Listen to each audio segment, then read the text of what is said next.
mathematical models are medical devices, and we have to have what's called a CE mark, which is quite a long-winded business to get hold of. So we have a short hiatus at the moment whilst we get a CE mark for ADNEX. However, it can be used for audit or research. So if you email Matt Malecki through the website, we might be able to set that up for you, if that's okay. So I think that deals with that. There are no other questions, and I think we'll get more questions when we have finished Dirk's talk, and then we can discuss it around the case examples later with Jen Barcroft and Chiara Landolfo. So I'm going to introduce our next speaker, Professor Dirk Tuurman. Dirk is skiing at the moment, so he's not available, but he has very kindly recorded his talk, and I'll deal with any questions which come out of it.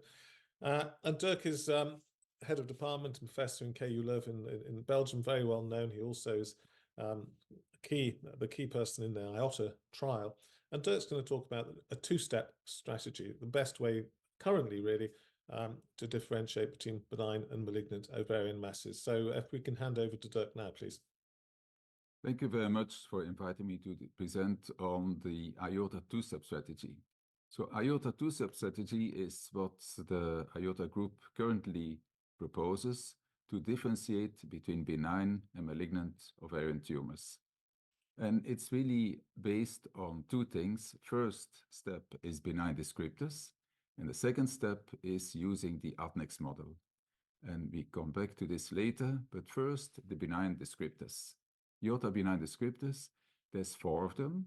It's all unilocular cysts, but beware, it should be less than 10 centimeters in every case, because sometimes if a cyst looks unilocular, but it's more than 10 centimeters, there may be hidden papillations, and it may be a borderline tumor or another type of tumor. But if you see a unilocular tumor with ground glass echogenicity in a premenopausal woman, and this is important as well, premenopausal, then it's very likely to be a benign cyst, and of course, it's most likely to be an endometrioma. Second, if you see mixed echogenicity and acoustic shadows in a premenopausal woman, then it's very likely also to be benign, and of course, the specific histology may be cystic teratoma. Then we have the unilocular anechoic tumors with regular walls and maximal diameter of the lesion less than 10 centimeters. And most often, this is a benign serous cystadenoma or simple cyst. And then finally, you have the remaining unilocular tumors with regular walls. And regular walls, this is very important because if it's irregular, and certainly if it's more than 10 centimeters, the risk of malignancy becomes higher. But if it's regular, less than 10 centimeters, it's very likely to be a benign tumor. And the second step is the ADNEX model.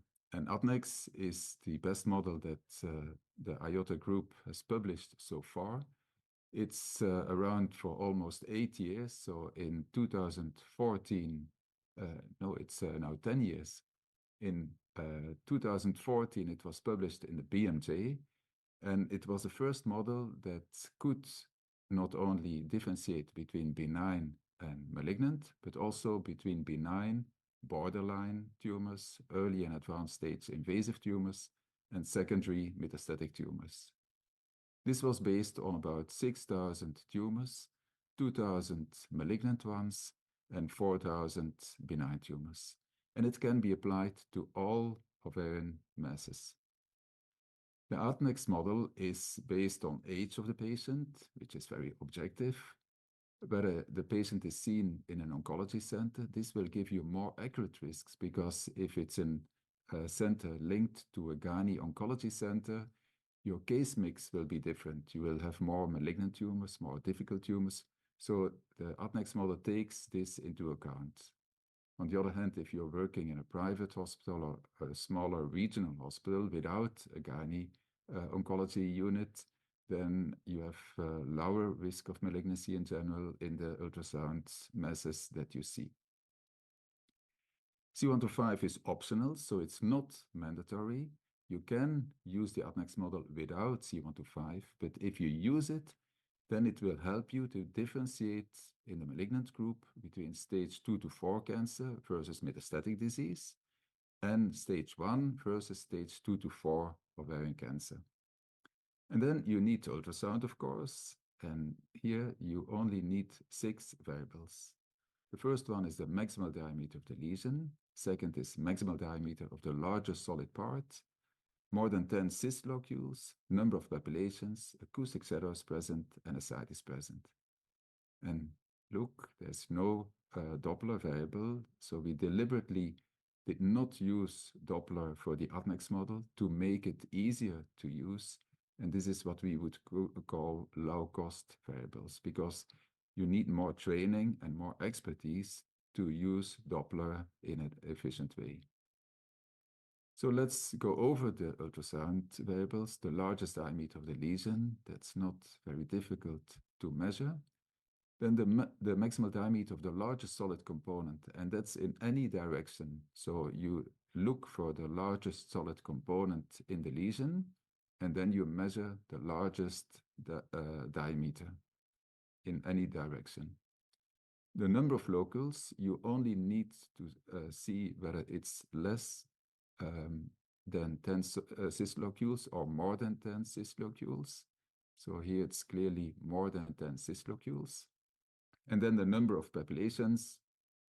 The papillation is a solid protrusion into the cyst cavity from the cyst wall with a height of greater or equal to 3 millimeters. And by definition, a papillation is always seen as solid tissue. So if you see some kind of calcification which doesn't look as solid tissue, then it's not a papillation. And how to distinguish between 2 or more papillations? For example, here you see some confluence. That means that different papillations are very close to each other and touching each other.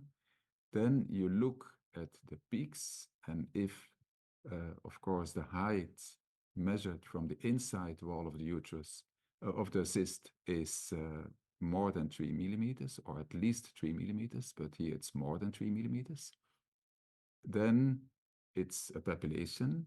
And if you see a second papillation next to it, you measure the height of the papillation, and if the valley between the 2 peaks is less than 50% of the height of the lowest peak, then it's 2 different papillations. So this is 1 papillation, 2 papillation, and of course here's another, a 3rd papillation. Acoustic shadows, this is very useful to distinguish between benign and malignant ovarian tumors. But beware, if you see acoustic shadows, it may be a malignant tumor, but it's less common, of course. And this is a benign fibroma of the ovary. So you cannot use any of the variables in isolation, but you have to combine them either in the ADNEX model or with the simple rules. And then the presence of ascites. Ascites is not a small amount of fluid in the pouch of Douglas. Ascites means that there's fluid above the level of the uterus or between the uterus and the bladder, or that when you do a transabdominal scan, that there's fluid in the Morrison space, that means between the liver and the right kidney. So then if you want to really assess ascites, you have to do transabdominal scan as well. So as soon as you have fluid outside the pouch of Douglas, then we talk about ascites. To summarize, maximum diameter of the lesion, the solid part, more than 10 cyst locules, yes or no, the number of papillations, acoustic shadows, and the presence of ascites.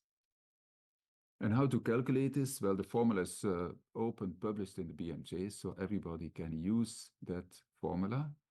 We had it online on our IOTA group for 7 years, but now we had to take it offline because of the European Medical Device Regulation, and we'll come back to this at the end of the lecture. And then there were apps, and all people who have the apps can, of course, continue to use them, but we cannot offer any apps anymore because, again, you need a CE label for an app according to the medical device regulation, and we don't have this at this moment. And finally, more and more it's integrated in ultrasound machines, and different companies have the ADNEX model now available in the ultrasound device. And this is, of course, approved for medical use, and this is also much easier to use the ADNEX model. For example, this is a 56-year-old patient. She had breast cancer in the history, and last year there was a diagnosis of peritoneal metastasis. There was an enlarged left ovary visualized on CT scan, and here you see the ultrasound images.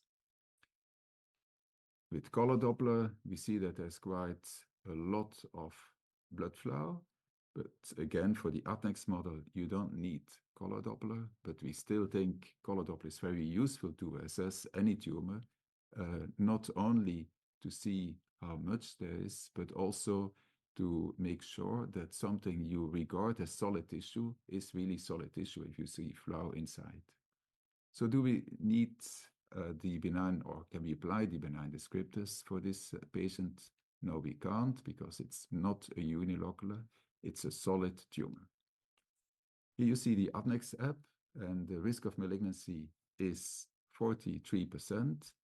And if we then look on the online ADNEX calculator, the chance of a benign tumor is 56%, the risk of malignancy is 43%, and there's about 4% chance of borderline tumor, 12% stage 1, 11% stage 2 to 4, and 15% risk of metastatic tumor. So the relative risk is 3.7 for metastatic tumor, because the prior risk was, the baseline risk was only 4%. Now for this patient, it goes up to 15%, so relative risk is 3.7. So in this case, we need to be careful, because this might be a metastatic tumor in the ovary and not a primary ovarian cancer. And in that case, of course, it's not useful to do debulking surgery. You need to treat a breast cancer. And it was by true cut biopsy. You can see it on the right. Now the needle goes in on the right image. There it is. And then you have a biopsy, and then it was confirmed that this was an ovarian metastasis of a breast cancer. And then the patient can be treated accordingly. Another patient was 52 years old. She had a regular solid mass, 59 by 57 by 60 millimeters in the right ovary. There's no acoustic shadows. There's color score 3. You see it's less abundant than in a previous case. And you can clearly see the presence of ascites on the bottom image. And you see small bowel loops and a lot of fluid. So there's clearly ascites. Again, the benign descriptors cannot be used. And we go to the ADNEX model. We do it without C125, and then the risk is high. If you include C125 here, it's 34 Ku per liter. So this is a very low C125 level for probably malignant case. And this will raise the suspicion, of course, again, of a metastatic cancer. But if you look at the absolute risk for this patient, it's above the level of 10% for malignancy. So we classify this as probably malignant tumor. And if you then look what type of malignancy it could be, it can equally be a metastatic cancer, or it can be a stage 2 to 4 ovarian cancer. The absolute risk is exactly the same. But if we look at the relative risk, again, in the right column, you see the patient, the individual risk of this patient. And the relative risk for stage 2 to 4 ovarian cancer is 2.4. For metastatic cancer, it's 8.6. So here also we need to think about a metastatic tumor in the ovary. And this proved to be a gastric cancer with a metastatic tumor in the ovary. So if you use the ADNEX model, you first distinguish between benign and malignant tumor. And if it's likely to be a malignant tumor, so if the risk is 10% or higher, then you look at the different subgroups and you see whether it's more likely to be a borderline tumor, stage 1 ovarian cancer, stage 2 to 4 ovarian cancer, or metastatic tumor in the ovary. And of course, the treatment will be different in these groups. That may be fertility-sparing surgery. In stage 1 cancer, you should avoid any spilling because then the survival of the patient will be worse. In stage 2 to 4 ovarian cancers, depending on the surgical staging. And if you think that it might be a metastatic tumor, you have to look for a primary tumor, either with whole body MRI or CT scan, and you may consider a true cut biopsy to confirm the diagnosis. And a true cut biopsy you would never do in a stage 1 ovarian cancer, of course, to avoid any spilling. So here's the two-step strategy applied to the IOTA-5 study. There were 4,900 patients. Benign descriptors were applicable in 37% of cases, and 99.3% of these tumors were benign. If the benign descriptors do not apply, then you can use the UpNext model, and this was true in 63% of the patients with a tumor, and the AUC overall had a performance of 0.94. So this is very, very good, and it's confirmed in different centers in different countries. And here you see the meta-analysis, overall 0.94, and overall there's a very good performance with a two-step strategy to distinguish between benign and malignant. And this is even without CA125. Based on this, we used the UpNext model and the two-step strategy also to put a strong base for the ORATS classification together with the American College of Radiology. And this was first based on the IOTA terms and definitions. And then we came to a risk classification where you can use the ORATS categories. ORATS 1 means normal ovary. ORATS 2 is almost certainly benign. ORATS 3 is low risk. ORATS 4 is intermediate risk. ORATS 5 is high risk. If you have the classic benign descriptors, immediately there's a lesion. So it's not a normal ovary, but it's almost certainly benign. And therefore, you can immediately classify the patient as ORATS 2.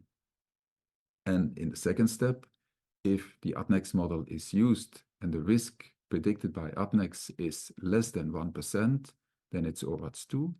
If it's between 1 and less than 10%, it's ORATS 3. If it's between 10 and less than 50%, ORATS 4. And if it's between 50 and 100%, it's ORATS 5. And based on this, you can manage a patient much more efficiently. Because if it's ORATS 2, certainly benign, and the patient has no pain or symptoms, then conservative management is feasible. If it's ORATS 3, you can do surgery with minimally invasive surgery in most cases by the local gynecologist. And if it's ORATS 4 or 5 in most centers, they will say that 4 needs to go to specialized care as well. In some countries, they will say that ORATS 4 may go to the local surgeon. So this is depending on your national guidelines. But overall, the IOTA group and the European Society of Gynae-Oncology and ISOOG recommend to refer patients with ORATS 4 and 5 to specialized care in gynae-oncology. And this is published in a consensus statement in the Wired Journal in 2021. First step, ultrasound assessment. If it's suggestive of a normal ovary, it's ORATS 1, conservative management. If it's a non-physiological finding, you refer the patient for expert ultrasound assessment, or you use the UpNext model. And then again, ORATS 2, 3, 4, 5, asymptomatic conservative management, or surgery if the pain is persistent, or if the patient has a high risk because of a family history of breast or ovarian cancer. If there's a low risk of malignancy and it's ORATS 3, then both options are available as well. And if it's ORATS 4 or 5, you refer the patient optimally to specialized oncology centers. And then you distinguish between the malignant subgroups if it's more than 10% risk. And you, again, do expert subjective ultrasound. In this case, C125 is very useful, but also other tumor markers, especially in young patients, alpha-fetoprotein, LDH in this germinoma, HCG for choriocarcinoma is very useful to see what type of tumor this might be. MRI may be needed in some cases. And then there's a multidisciplinary team discussion, and you do further staging by CT, MRI, or PET-CT, or surgery. And then the options for treatment is, of course, depending on the histology, borderline tumors, early stage primary ovarian cancer, advanced stage primary ovarian cancer, and secondary metastasis. So this concludes the overview of the IOTA two-step strategy and how to use it in clinical practice. First, benign descriptors, then the ADNEX model, and if it's likely to be a malignant tumor, please refer the patient to a gynae oncologist in an expert center where the patient will have the best survival. Thank you very much.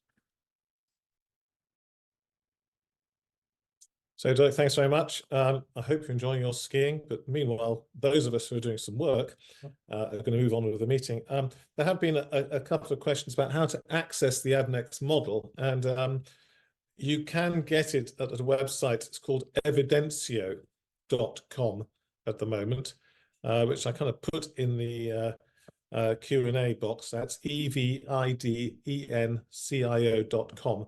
Evidencio are a web group who host a number of prediction models, and they have the IOTA ADNEX model available at evidencio.com. It's also available on quite a lot of ultrasound machines. In fact, now I won't go into the different manufacturers, but it's a GE meeting, so we can say it's available on the on some GE machines that you can use it. And we will have a CE mark and should be up and running in terms of accessing it from the free from the IOTA website, fairly soon. And we'll let you know, and we'll certainly be announcing that on the IOTA Facebook page and social media. So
So I think that just sets the scene